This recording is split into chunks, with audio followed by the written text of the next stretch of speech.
I am Alice of KHR Arts and Cloud Orchid Publishing, and today we are going to talk about my experience at the Pancakes and Booze Chicago event. So this is an event that I first went to back in 2019, and this is my first year back since the pandemic. And the event that I went to in 2019 was so different from the one that I went to just this past weekend. I first need to give a shout out to my partner, Neal Litherland, the literary mercenary. He came out to help me with this particular event, and I am so super grateful that he did, because as I've said in some of my other videos, I am partially physically disabled, and unfortunately it is a degenerative sort of disorder where I'm only going to get worse as time goes on, and I've already accepted that there are some things that I just really struggle with, and it's just better and safer and easier if I have somebody to help me. And so I'm just so lucky to have such a supportive partner like Neal, who is willing to come out and help me with these kind of things. Having his help with this event was so super key, because it was a local Chicago event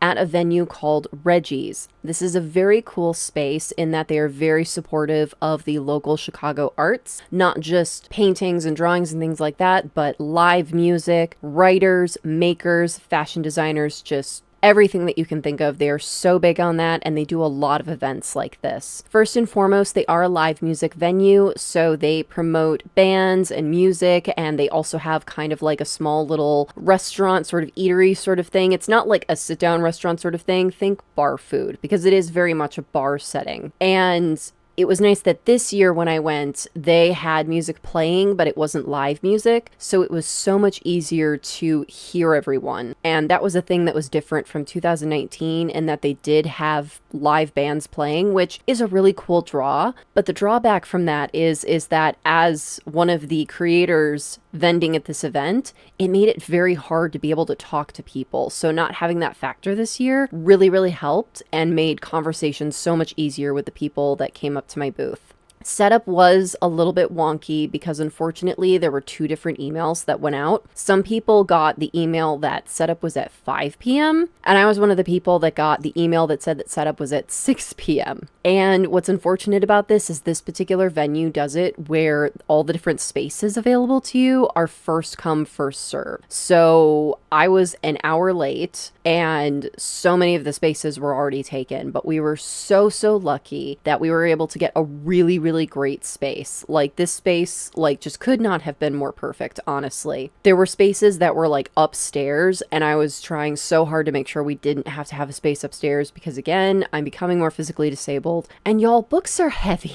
Okay, I know this sounds like Captain Obvious, but a lot of people don't really think about this, especially with doing events. Books are heavy, and having to carry all those books up and down stairs is a nightmare. So not having to do that was such a huge help to doing this event. So being able to be on the first floor. And then also in particular, our space was this little landing that's right before you go on to the main stage area. So they had the main stage area was for some artists where they were earmarked to be there. They were like special guest sort of artists where they got more space than other people, and they had larger paintings, so they needed a larger space than the other artists were allocated. And so many people were at this event to specifically see these artists. So it was really awesome that the people had to walk past our booth in order to go and see these artists. So we were in such a high traffic location, but even with being in a high traffic location, it was a little bit off to the side because it was on this landing. So we didn't feel like we were overcrowded. We didn't feel like people were like on top of each other, even though it was high traffic. So that was super bonus right there, that it was spacious, but also we had a ton of traffic. It was also really awesome because of our location. We could also look out into the main event space. So we were able to see, like, gauge like how many people were at the event. We could tell when people were coming and going and stuff. So overall, like, the location that we snagged, even with being an hour late, was fantastic. Despite the little mix-up with the start time emails, that was really the only, like,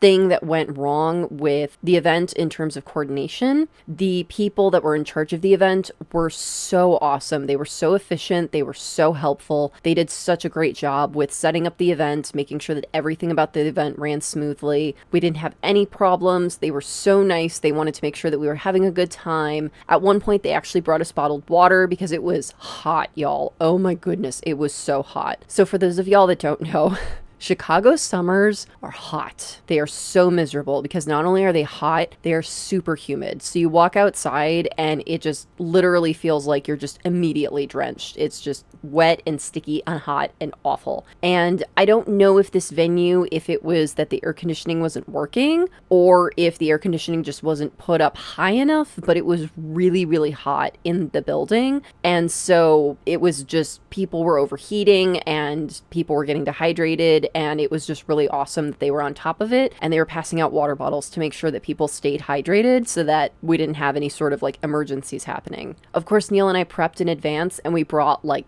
several of my reusable water bottles with us, so we had plenty of water, but having the extra water on hand was also really helpful, and it was also just a really nice gesture that showed us that they cared about the people that were at the event and they wanted to make sure that everybody was staying hydrated, because as this was a bar, everybody was also drinking, so making sure that also all the people that were drinking were hydrated too was super responsible and super awesome. So in terms of running the event, they did a spectacular job. I highly recommend it. In terms of the people at the event, this was also just miles apart from 2019 to 2024, in that in 2019, the particular audience that seemed to be more prevalent at the event were just very snooty, like do sort of artsy people, which honestly is, you know, who you kind of want at this event because it is primarily an art event. So it's really neat as they put up all over the venue all of these temporary like drywall sheets so that people can then hang up their paintings and their drawings and their sculptures and all this cool art stuff. So it's primarily an art event, but they also promote that they want other makers there too. It's the difference is are you paying for a table space where you put stuff on the table, or are you paying for an art space, which is a wall that you hang stuff on? And they were like very specific about the rules with having to apply with what you're bringing. You're only allowed to bring that because that's what you're approved for, and you have to stick with that. So if you say you're going to be an artist hanging your stuff, you can't also have a table in front of your wall and have stuff on a table. And conversely, if you say that you're getting a table space, you can't have art on your table. And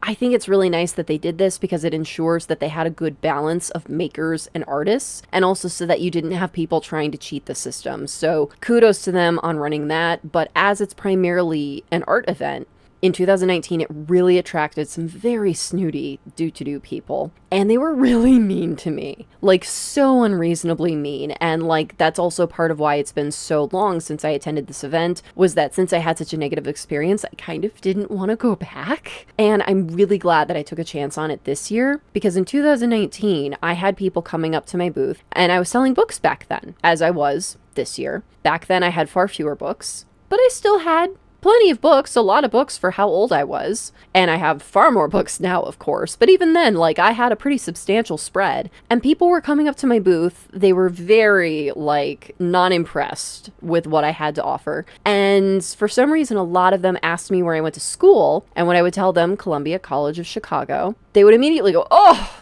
of course, not the Art Institute. Oh." Just very snooty, just very like, I'm a peasant, and I'm like, I went to school for writing. The Art Institute isn't for writing, so I don't really understand why you're scoffing at me. If I, had one of the gallery positions on the wall, I could kind of see this attitude. It's still a crappy attitude, but it's like, this is apples and oranges. I don't know why we're making this comparison, but it happened far too many times that night, and I just got more and more discouraged, and people were just being very rude to me. This year, total opposite. I was amazed. I was just constantly amazed all night at how awesome everyone was, how excited everyone was about my books, how nice everyone was. Like, I did not encounter one do person all night. And I was prepared for it, y'all. Like, after that experience, I was like, all right, I'm prepped. This is what I'm going to do. This is how I'm going to handle it. La la la. Didn't even need that plan at all. And it was so refreshing. It was so refreshing, y'all. And it's been a long time since I've been to one of these types of local Chicago events just because of logistics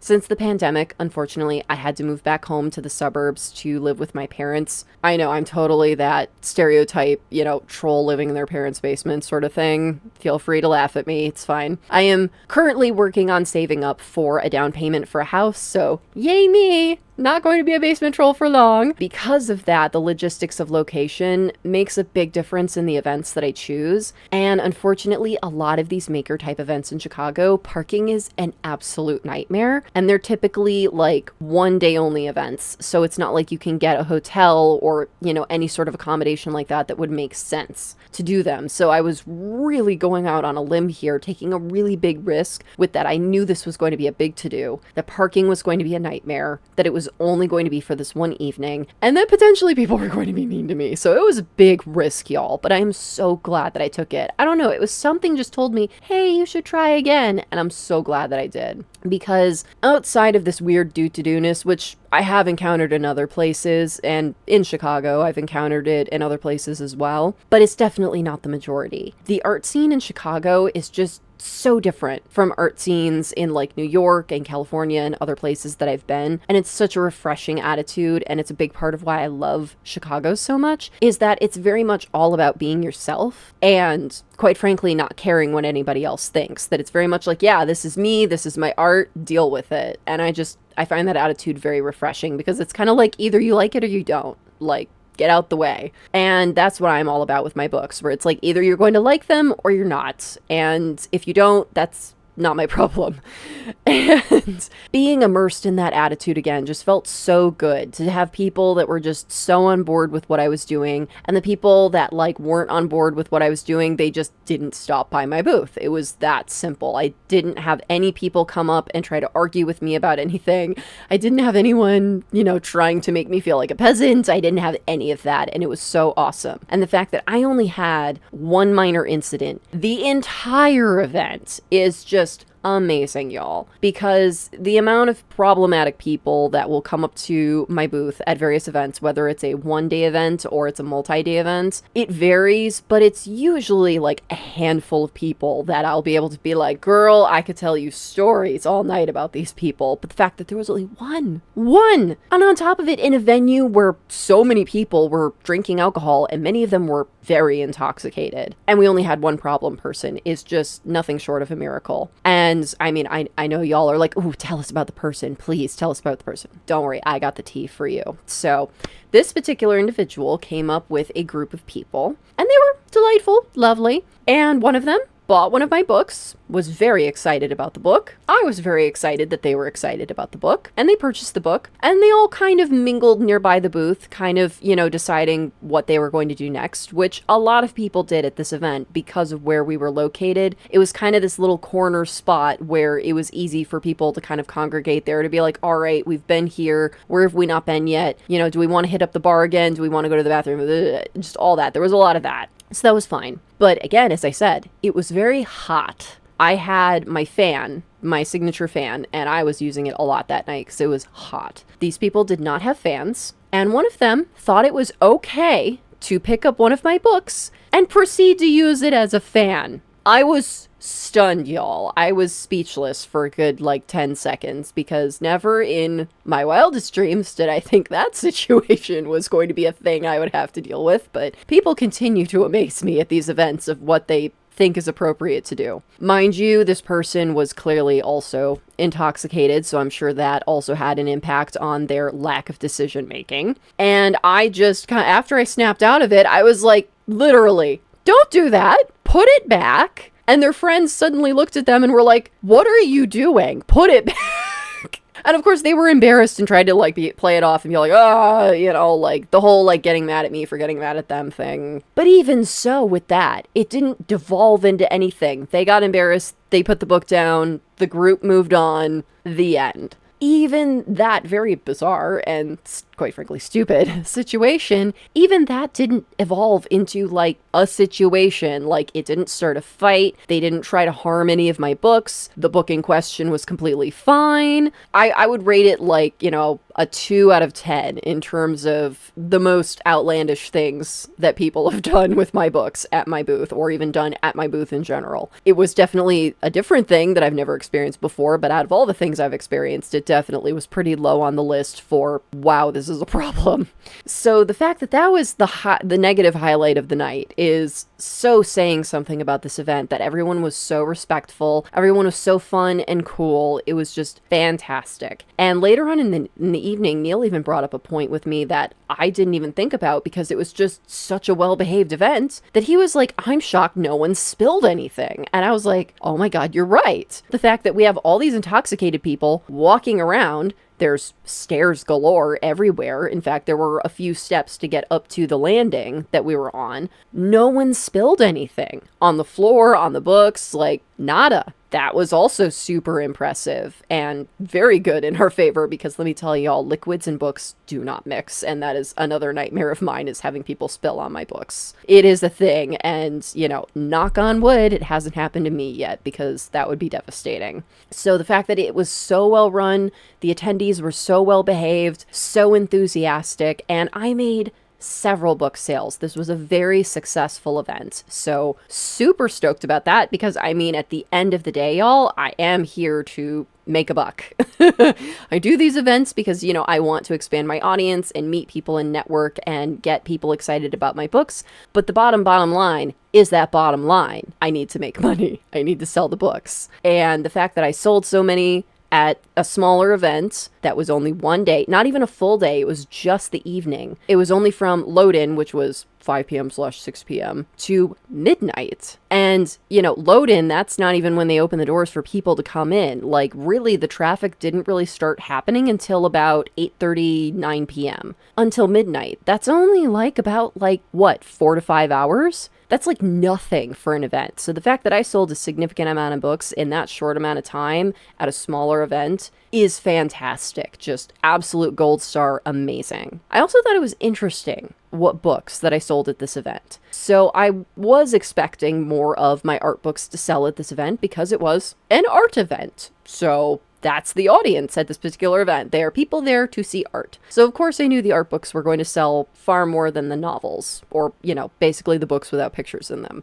And I was shocked at the 2 art books that did sell, which was The Asylum. It's one of my books that I don't sell as often, because, as I warn people, it is the scariest book that I've ever written, and that's not everyone's cup of tea. But that person was so excited and here for it, so I was like, all right, you do you. And then the other book is one that I've actually never sold before at an event. I've sold it online, but I've never sold it at an event in person, and that was the 3rd issue of our art magazine, L'Art d'Obscurité. And that one I was so excited about, because the person who bought it was very excited about it, and they were like, I can't wait to put this on my coffee table at home. I can't wait to show this off to people. And I just love that, y'all, that not only did people buy books from me, but they were so excited about them for very specific reasons. And that just completely validates me as a creator, that I have reached my audience, that these are my people, that these are the people that are excited about what I do. And it's just such a rewarding feeling when you're able to make that kind of connection. I did, of course, sell a copy of Love of the Sea, which is one of my best sellers. Love of the Sea, Geisha Hands, and Succumb to Darkness are my top 3 sellers for my novels, by a long shot. So that was not a surprise. And of course, selling my poetry book, Synesthesia Experimental, was not a surprise. It's literally my top seller for my poetry books, as well as it's up there with my novels, with how many of those I sell. I sold several of them at the event. And I love that every time that people hear my explanation for what it is, they're immediately like, shut up and take my money. So I always love that kind of interaction, because it's so cute and it's just so fun. And just overall, just how enthused people were looking through the different books, even if they didn't make a purchase. People who took my card, people who scanned the QR codes, people who were like, I want to buy it later, I prefer an ebook format, just the amount of interest that I gained at this event. And then the most important factor, that this I considered a new event for my con circuit, because I haven't done it since 2019.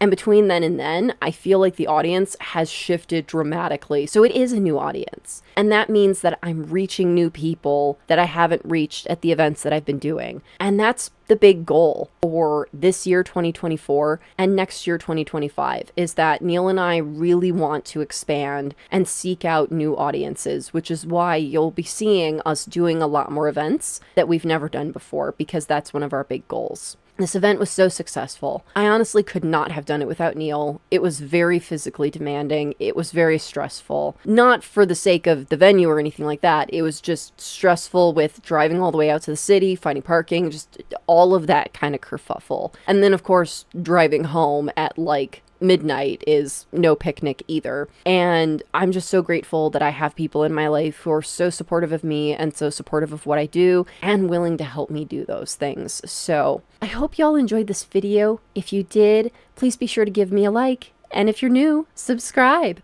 All right, y'all. Thank you so much for watching. Take care. Bye-bye.